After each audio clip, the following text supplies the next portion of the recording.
today we're at the beach and we have taken the big step this last Wednesday and we put our cameras to the manual mode. So today I'm going to give you guys some tips on not only shooting in manual mode but doing portraits at the beach.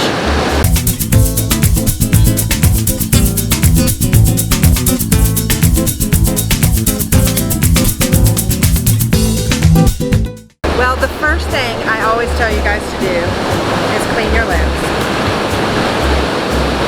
And it's the same thing this time too. And it's really important, especially when you're at the beach. So with the lens pen, because of the goat hair brush, this is so important at the beach because you never know when you might get sand or something really scratchy. And if you just cleaned this off, you could really damage your lens if you did not clean it off with the brush first. Now, another tip that I have for you, when you're doing portraits at the beach, there is a big difference between the temperature in your condo or the house where you're staying and the temperature outside. So you have got to make sure that you get your camera acclimated to the weather outside. Otherwise, your lens is going to fog up and you're going to be really, really frustrated. So I always make sure that before I do a session on the beach, I always make sure that I take my camera bag and I either set it on my balcony so that it can kind of get acclimated to the weather, or I'll put it in my car a little bit early. Now, of course, you've got to watch out. You want to make sure that your camera bag doesn't get stolen, so you really want to make sure you hide it. But it's really important to get it acclimated to the weather so you don't have to worry about the fog. I apologize for the wet hair right now. I always recommend that people do pictures at the beach the last hour to 45 minutes before the sun sets. It's the best lighting, that's the golden hour. Or getting up early and shooting that first hour that the sun has risen. That golden light is so great. Our problem today is that, or even this whole trip really, is that it's been really overcast and actually kind of rainy. So I saw that we had a little bit of good light and I ran out here fresh out of the shower, so wet hair and all. But it's actually a little bit earlier than I normally would be taking pictures, but I had to go for it because I don't think it's going to get any better. I have a feeling the clouds aren't going anywhere, so we're going to go ahead and take advantage of this, and that's okay because these clouds in the sky really act as like a filter, and so it really gives great lighting. So I'm going to attempt to photograph my two boys. We shall see how this goes, and hopefully you'll be able to hear me over the crashing waves.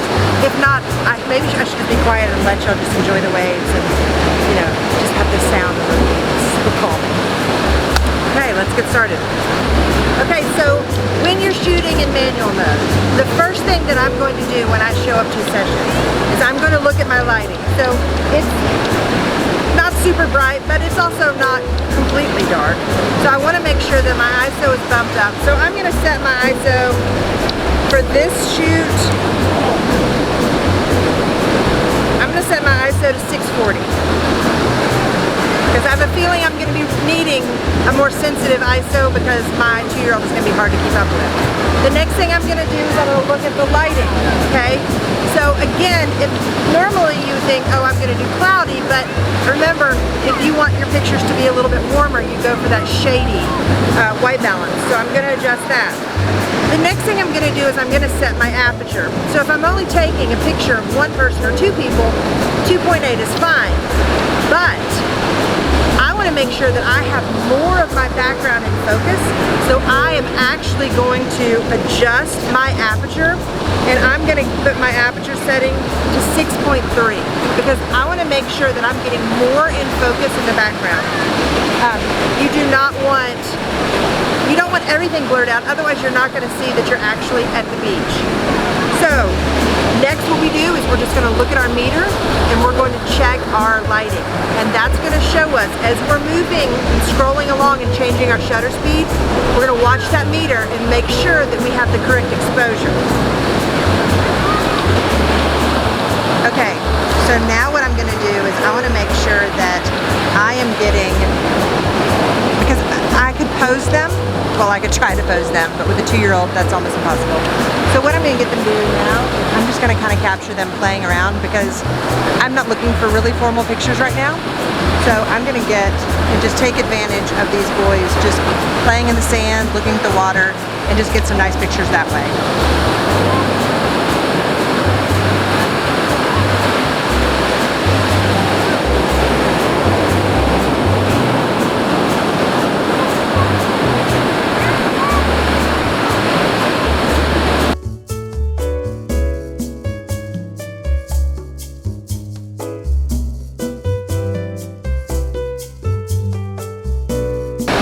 Okay, so surprise, surprise, the 2-year-old has not been cooperating.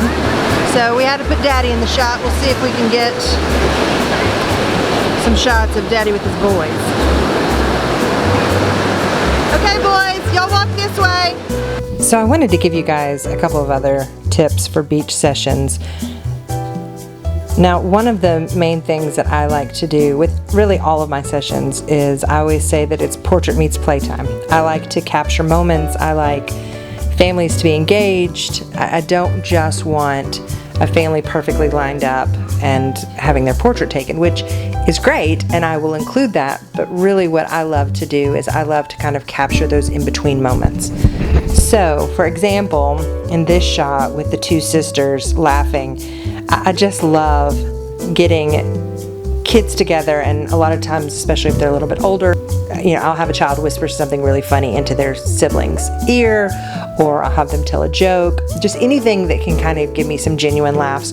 I do not like telling people to laugh if there's not something funny.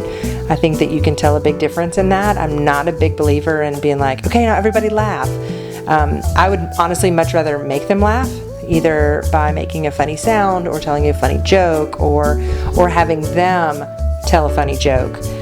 Another thing that I love to do is use what's around. So it doesn't have to be, when you're at the beach, you don't have to just stick with the sand and water pictures. I love looking for architectural details, such as a really cool doorway, or the foliage, the plants. I love when kiddos get in there and, you know, play peekaboo, or they're just acting shy and want to kind of hide from the camera. I just think it's really precious. I also love getting detail shots at the beach. I love some tiny little sandy feet. If a child has their initials on their little bloomers, I'm all about putting that baby down on the ground and just, you know, having them crawl away from me so that I can get their little monogram. Big into the hugging pictures. And I love getting, and I know it's a little cliche, but I do love to get the picture of the family walking, holding hands. I just think it's so sweet, especially showing the different ages. I love shooting from a different angle. So if I'm photographing a child, I will get really, really low so you can kind of see just how tiny they are, especially compared to, you know, mommy and daddy's legs, or getting up above and shooting down onto a set of cousins who are snuggled up together.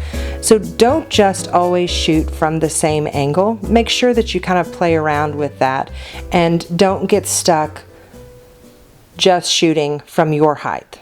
So guys, be sure, another thing you need to remember is that you need to make sure that your exposure is set for your subject, not for the background, because in this case, it's starting to get much darker here. But the sky is lighter behind me than it is in front of me. And so you have to make the adjustments so that you're constantly looking at your subject to ensure that the exposure is correct for their face, not for the background. So your camera might say, yeah, this is a great exposure, but your subject's too dark. So if that's the case, don't worry. You just go ahead and you slow that shutter speed down enough so that you can get in more light. If it's too slow, remember, up that ISO, make it a little more sensitive, and then you'll be able to up your shutter speed to where it needs to be. Every week I'm doing a drawing and you have a chance to win the Lens Pin DSLR cleaning kit, a gift certificate for $25 to MPICS, and the Good Golly Photography Quick Tips and Tricks book. Be sure to comment so that you guys can be in the running. You can comment on each video